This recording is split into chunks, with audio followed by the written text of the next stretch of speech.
we have the great pleasure of hearing Darren Walker. Darren is the president of the Ford Foundation, the second largest philanthropy in the United States.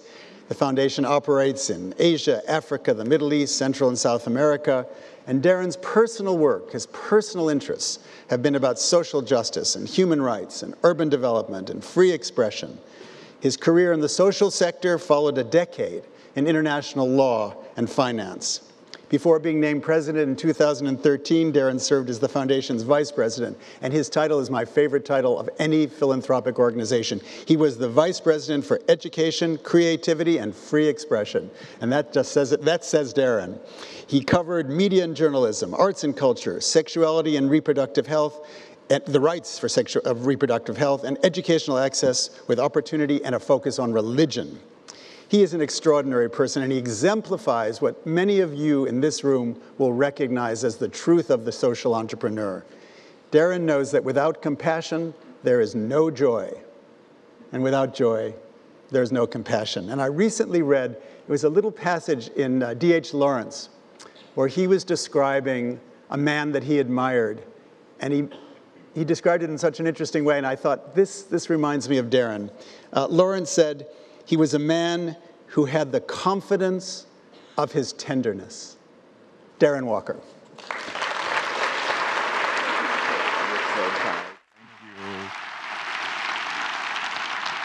Good afternoon. Good afternoon, and thank you, Ken, for that very kind introduction. And to Jeff Skoll, congratulations to you.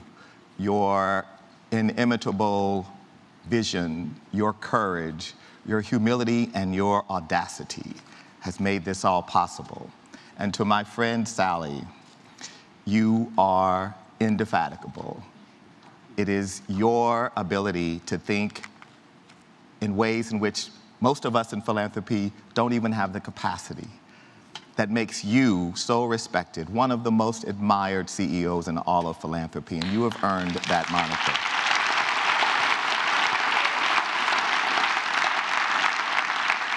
So I am truly honored to be here with this remarkable group of artists, and I am thrilled to look out into this audience and see all of you hailing from near and far for your work in the art of social entrepreneurship and social innovation. I have the honor of participating in this extraordinary session, and so I want to give a little bit of a personal perspective. For as long as I can remember, the arts have imbued energy and meaning into my life. As a child in a small Texas town of Ames, Texas, population 1,400, I pored over the glossy pages of art magazines that my grandmother, who was a maid, brought me from the homes of the wealthy families for whom she worked. Page after page, hour after hour, my mind visited worlds from which I otherwise would have been excluded. In many ways, because of the arts, my economic situation never limited my expectations for myself. The arts broadened my horizons and my very sense of what was possible in the world. As an 18-year-old at the University of Texas in Austin, I first saw the dance theater of Harlem, and everything clicked. My life was changed forever.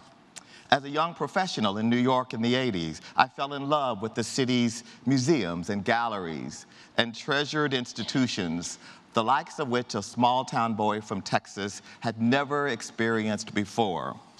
I found a passion for the performing arts, Alvin Ailey and the others, and for theater, documentary film, and the writers of the Harlem Renaissance, most notably James Baldwin.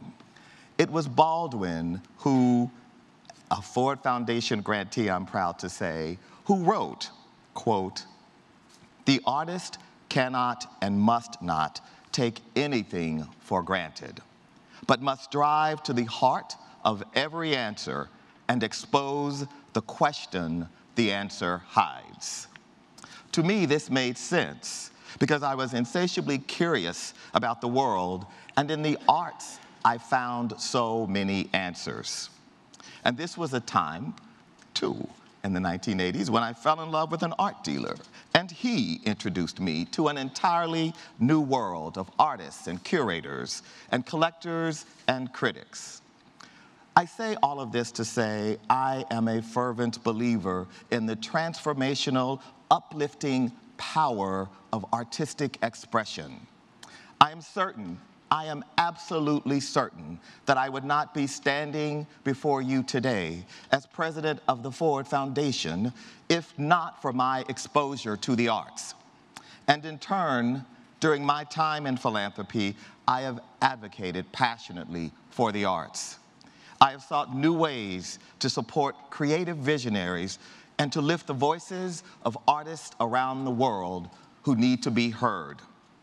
And yet, given the importance of the arts in my life and in the world, I have noticed a troubling trend during these last few years. We all know about the repressive regimes that stifle creativity and persecute artists who rouse public sentiment for the sake of public good.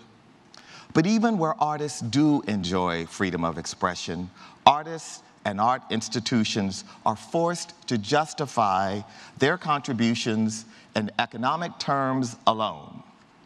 Their relevance and existence is defined by studies and statistics. And all of this reflects a larger trend. Our culture has bought into the idea that if something can't be measured, then somehow it doesn't matter. No doubt it is not easy to quantify the impact of a musician, a dancer, a painter, or a filmmaker. But in my eyes, this is no excuse for only supporting those things that deliver immediately quantifiable returns. And of course, this problem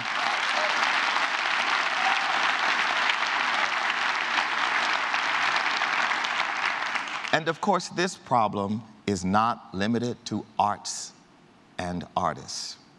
It reveals and reinforces a societal illness, a perversion, a distortion, which I'm sure sounds familiar to many of you in this room. Too often, we prioritize short-term gain over long-term good. This kind of short-termism has infected so many dimensions of our lives: in education, in healthcare, in development, in business, and in government. It has disrupted the way we make decisions today. I'll give an example of something I know a little bit about. A group of foundations sought to help the city of Detroit, Michigan, navigate its unprecedented bankruptcy, to navigate that bankruptcy without losing its soul or losing the Detroit Institute of Arts, whose collection was owned by the city. And at the Ford Foundation, we watched as billionaires circled above a bankrupt city, waiting to strip down and sell the museum itself and its masterpieces. Now, this may have made sense in the short term, monetizing the assets of a debtor. But in the long term, this was simply unthinkable. These buyers weren't interested in Detroit. They weren't interested or invested in the citizens of this city. The grand bargain that emerged, which I'm proud that the Ford Foundation was a part of, preserved the pensions of hard-working city retirees and saved a cultural institution that will be treasured for generations to come. It's precisely this focus on the future, on the next decade, on the next century that animates the Skoll World Forum. And the good news is we still have time to change this pervasive attitude. We can prioritize long-term investments in community and in culture and the arts. The arts are an indispensable ingredient to social progress. Apart from generating economic value, of course, the arts and culture create economies of empathy. And because of that, we have seen them play an integral part in building a wide range of social movements, from the civil rights movement to the Arab Spring. Because artists challenge the status quo, and they give voice to those who are often left out and left behind. Artists imagine a better world and inspire us to join them in building it.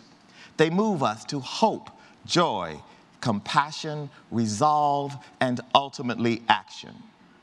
And because our work at the Foundation is rooted in supporting social justice movements, I'm proud that the Ford Foundation has initiated a new program this year exploring how the arts and creativity can intersect with and interact with and ultimately inspire all of our work for social change and social justice. The first step in this process is that we've invited a number of cultural visionaries to join us as visiting artists to prompt our own thinking. Their work will challenge us to imagine new ways the arts can help solve social problems.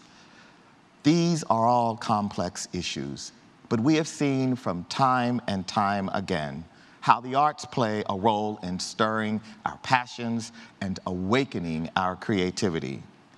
The role of arts and culture isn't an add-on for those of us at the Ford Foundation. Ultimately, this is about cultural innovation in service of action.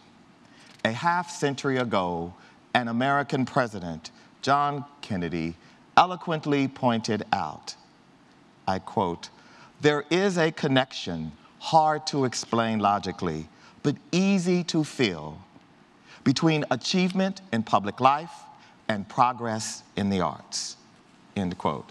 And there is also a connection, I believe, between artists and social change. From my vantage point, there are similarities between all of you social entrepreneurs and artists.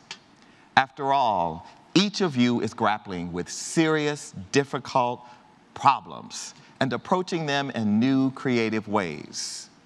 The work that you do and the work that artists do is hard. It's a struggle. It's long, and often it's thankless. But it is important. It is essential that you persevere. I agree with what President Kennedy said, but I believe the missing ingredient is you. It's each of you emotionally communicating, creatively educating, and passionately motivating communities where you live and you work to make the world a better place. That is all of our charge. Thank you.